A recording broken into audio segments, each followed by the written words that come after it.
musik intro singkat dan menarik. Halo semuanya, selamat datang kembali di Menyelami Lebih Dalam Setiap Hari.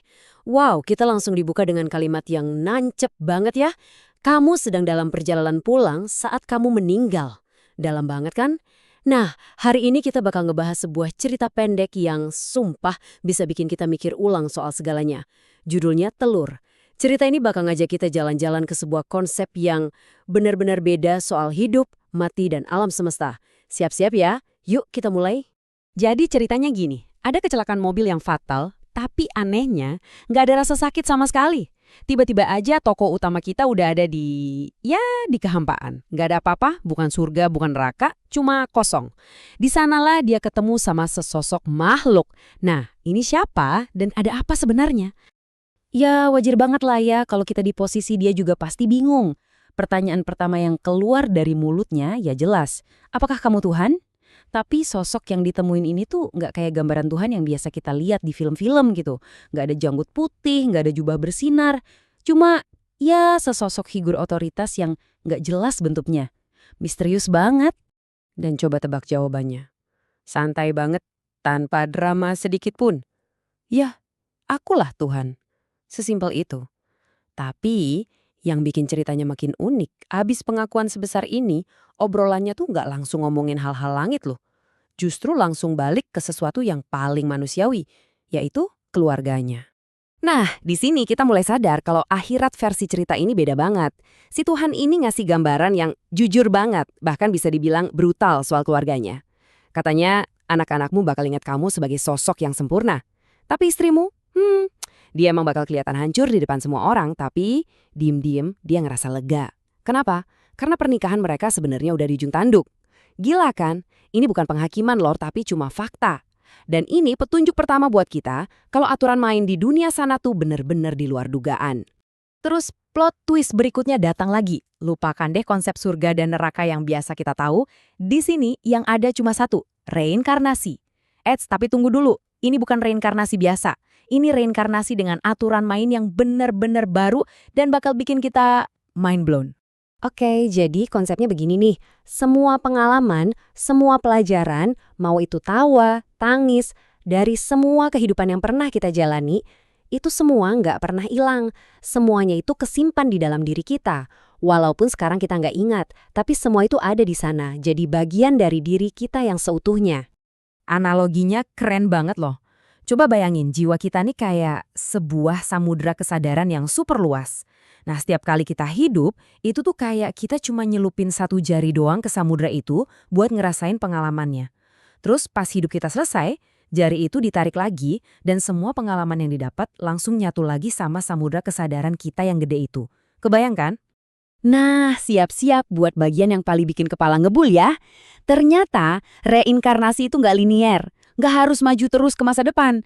Kehidupanmu yang selanjutnya bisa aja jadi seorang gadis petani di Tiongkok tahun 540 Masehi. Loh, kok bisa mundur?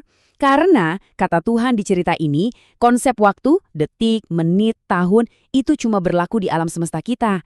Di luar sana, di dimensinya, semuanya terjadi barengan. Oke, dan disinilah ceritanya jadi bener-bener gila.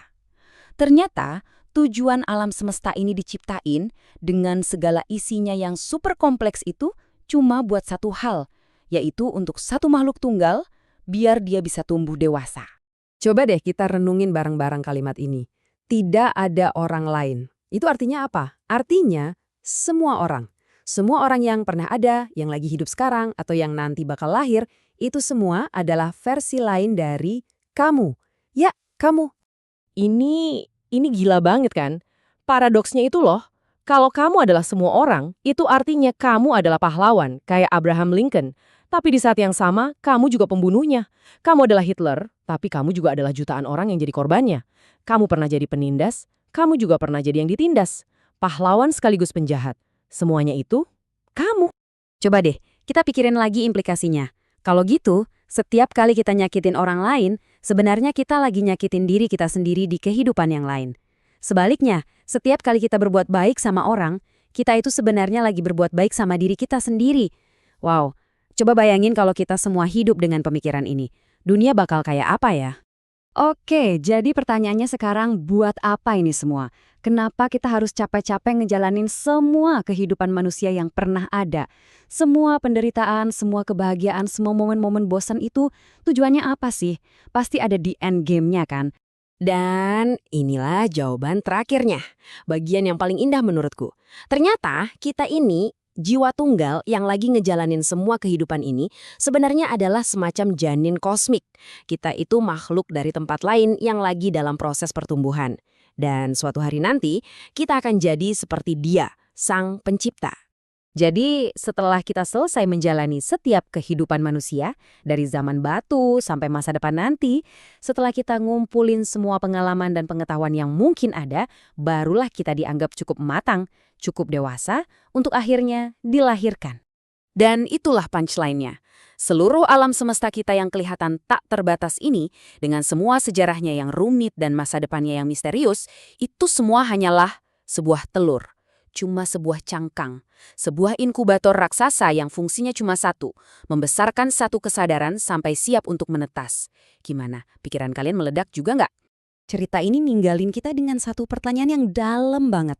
Kalau benar setiap orang yang kita temui itu adalah diri kita sendiri di kehidupan yang lain, kira-kira bakal ada yang berubah nggak dari cara kita memperlakukan orang lain setiap harinya? Coba deh direnungin. Gimana, seru kan pembahasan kita hari ini? Kalau kalian suka, langsung aja deh pencet tombol like-nya. Jangan lupa juga share ke teman-teman kalian. Dan yang paling penting, subscribe biar nggak ketinggalan konten seru lainnya. Aku pengen banget dengar pendapat kalian soal cerita ini, jadi langsung aja tulis di kolom komentar di bawah ya.